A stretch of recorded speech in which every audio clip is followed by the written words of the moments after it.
Two souls fight for love, but there's more to it than they know. It is midday in a bus park and the major spotlight is on a lady who is traveling to Lagos for the first time. She's on the phone with her sister who keeps giving her instructions to follow as per JJC to Lagos. Not wanting to be babied around, she tells her sister not to bother herself and promises to call when she gets to Lagos. Introducing Jude, who is not in good terms with his father as he believes his father wants him, Jude, to be like him in every way possible. His father, on the other hand, thinks he is the biggest ingrate to have ever crossed the face of the earth, simply because he has refused to step into his legacy and lay down path. Jude's mother thinks her husband should cut Jude some slack and let him discover his path. After exchanging words with his father, Jude leaves home angrily and refuses to return home that night. He finds himself on the same bus with our JJC who has just arrived Lagos. Jude's mother calls and he tells her he's not coming home as he is headed to the studio instead. He promises to return the next day. Barely has he dropped the call when he and our JJC in Lagos, Amanda, got robbed. Their phones and belongings are snatched from them and they are thrown out of the bus. Jude suggests that she lodges in a hotel and then find her way to wherever she's going the next day. But she says she doesn't have any money on her. Jude then offers that they both go to his house and pass the night, and then the next day she leaves. On arrival at his house that night, Jude's parents come to open the door to let him in and are surprised to see him with a girl, a stranger at that. Jude's father expresses his disappointment in Jude for bringing home a supposed prostitute. Annoyed, he goes into his room while Jude is left with his mother, who he explains to that Amanda is just a co-victim of a robbery attack on the two of them. Jude's mother allows Amanda to pass the night and offers her the guest room. The following morning, based on the request of Jude's mother, Amanda joins them for breakfast at the table. Jude's father sees this as an opportunity to ask Jude whether he has finally chosen a line of business that he, Jude's father, can support and invest in. Jude begrudgingly says he has chosen real estate. His father goes on to ask what part of real estate, and Jude is unable to give a coherent answer. His father doesn't fail to express his disappointment yet again. Amanda, however, steps in and explains what she understands by real estate. She doesn't fail to mention the profitable sector in real estate and how to go about making profit. Jude's father is impressed and asks that Amanda teams up with Jude and help him have a firm grip on the ropes of real estate. He further adds that if Amanda agrees, he is willing to invest a huge amount of money as well as provide her with a job. Amanda, whose major aim is to get a job in Lagos and have a breakthrough, happily agrees to the partnership with Jude. Jude's father casually reminds Jude that he is still prohibited from using his car and from getting an allowance. In annoyance, Jude leaves breakfast and storms upstairs. His father tells Amanda to overlook his behavior as the aim is to get him to be a real man. After breakfast, Amanda is seen trying to wash the plates, even though Jude's mother says otherwise. Amanda insists on washing them as a way of saying thank you. Jude's mother is impressed and says she wishes Amanda could stay 1 week with them just to have a positive influence over Jude as she is well-mannered. Not too long after Jude's mother leaves her alone in the kitchen, Jude storms in and angrily expresses his displeasure over Amanda's behavior. He thinks she's trying to work her way into their hearts, whereas he doesn't like being painted as one without initiatives. He orders her to leave their house. Amanda says no wahala, she will leave. While she's preparing herself upstairs to leave, Jude's girlfriend, Ella, arrives and accuses Jude of intentionally ignoring her calls because she asked him for the supposed meager sum of 5 million naira. Jude explains that he got robbed and Ella apologizes. She reminds him of the birthday party he has promised to throw for her, and just before she leaves, he assures her that he hasn't forgotten about it. After Ella leaves, Amanda comes downstairs and says she's leaving. Jude pleads with her to stay and apologizes for his previous rude behavior. He says he earnestly looks forward to their partnership and offers to take her shopping since she got robbed and doesn't have any wares. All of this he does simply because he needs to convince his father that he's changed and deserving of an allowance. It is with this allowance that he plans to throw Ella a birthday party, hence the fox change. Amanda is able to get in touch with her sister, who expresses her worry over her sudden disappearance. Amanda explains that she got robbed and will explain better when she and her sister see. She sends her sister the house address of Jude and his family, and her sister shows up the next day. After explaining all that happened, Big Sister wants Amanda to stay permanently in Jude's house as she considers it a life-changing opportunity. It is time to begin work on the real estate proposal that Jude's father has asked Amanda and Jude to come up with. She goes into his room to discuss it with him, and she meets him walking out without a shirt on. She turns her back to him and states that she wants to discuss the business proposal with him. She says she will take her leave to come back with a laptop, and pending the time she returns, Jude may likely throw a proper shirt on. As she makes a step out of his room, Jude's girlfriend, Ella, comes in and Amanda takes her leave. Ella demands to know who Amanda is to Jude, and he lies that she is his mother's cousin and asks her to confirm from his mother. Ella grudgingly chooses to believe. On her return with a laptop, Amanda meets Jude's girlfriend in a loved-up position with Jude. Amanda apologizes and takes her leave, but Ella is already pissed and leaves in annoyance. Jude is pissed and goes to Amanda's room to give her a piece of his mind and warn her to knock work properly next time. He then leaves and tries to reach out to Ella, who keeps declining his call. She tells him via text that she can only forgive him on the condition that he gets her 2 luxury bags of her choice for her birthday. He agrees and she casually asks him of the situation of things between himself and his father. Jude says he is still trying to sort it out and Ella says he had better do. Seeking a quick solution to his seized allowance, Jude goes to Amanda's room and pleads that she opens up so they can work on the proposal draft together. Amanda refuses to let him in, stating that she's not only too late in the night, but that she's also fast asleep and talking to him from dreamland.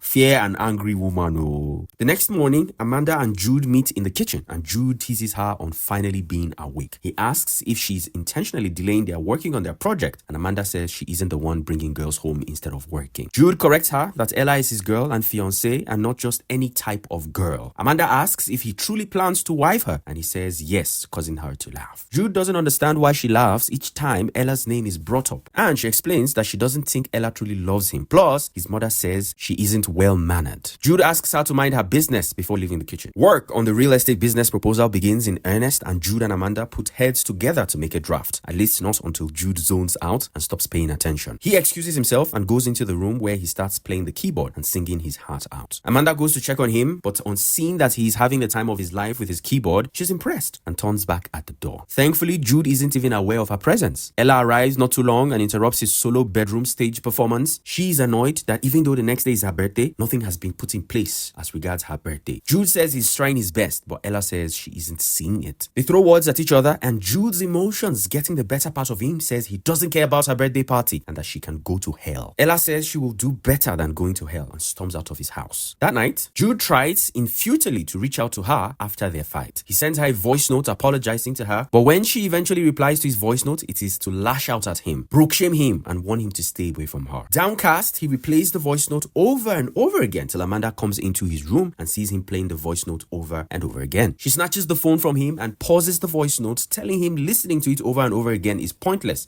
and won't make it hurt less. She suggests that instead, he shows up at Ella's birthday party with a nice gift and apologizes for whatever it is that he said to her. Thanking her profusely for her suggestion, Jude asks that she does a little favor for him, but what could this favor be? The next morning, Amanda meets Mr. Eze, Jude's father, in the living room. After exchanging pleasantries and giving him a little update on the presentation she's working on with Jude, Amanda humbly requests for a means of mobility so they can have access to certain locations, which is a lie anyway, but hey, things we do for people who desperately need help. Mr. Eze agrees to provide her with a car on the condition that Jude doesn't have access to it. She accepts, but of course, Jude ends up going with her in the car. And the very first place they drive to with the car, Ella's birthday party. But things take a different turn when Jude arrives at the birthday party and meets Ella's ex-boyfriend. Not only present at the party, but also giving a speech as her boyfriend. Jude is mad with anger and leaves the party in annoyance. Ella says his anger is invalid since he couldn't throw her a birthday party and besides, someone had to give the speech. This exchange of words happened in the presence of Amanda, who on seeing that Jude's mood is ruined, offers to drive. Just before they get home, Amanda and Jude step out of the car to get some air. She asks what might make him feel better, and when he says singing will, she asks him to sing anything. He sings a heartfelt song and Amanda cheers for him. For a while, there is silence and their faces start to itch closer, but Amanda breaks away and says they have to go home. The next day and the day that follows, all Jude does is lock himself up in his room, refusing to speak with Amanda. He barely eats and picks on his food when he tries to eat. Amanda is worried for him and goes to him where he's seated, picking his food at the dining table. As soon as he sees her, he stands to walk away, but she pleads with him to hear her out. She tells him that sitting around and thinking won't solve anything and that the earlier he accepts that Ella is gone, the better. She goes on to plead with him to put heads together on the presentation, stressing its importance to her and a means of changing her life for the better. After hearing all she had to say, Jude stands and walks away. The next morning, guess who knocks at Amanda's door very early, making him the very first person she sees? That's right, Jude. He says he's ready to work on the presentation even though Amanda thinks it's still too early. She tells Jude she will join him but goes back to bed to sleep. Seeing that she has returned to bed, Jude gets a plate and a spoon, positions himself next to Amanda's ears and drums wickedly in her ears. Pissed, Amanda jumps up and chases Jude out of her room in a play fight manner. They, however, begin working on the presentation. A few hours later, Mr. and Mrs. Eze come downstairs from their room to meet both Amanda and Jude, deeply immersed in exchanging ideas. They are extremely pleased and both parents cannot help but grin from ear to ear. After a while, Amanda and Jude leave the room to retire upstairs. Mrs. Eze expresses her fondness for Amanda to her husband and hopes that Jude realizes that Amanda is a wife material. Mr. Eze tells his wife not to expect too much from Jude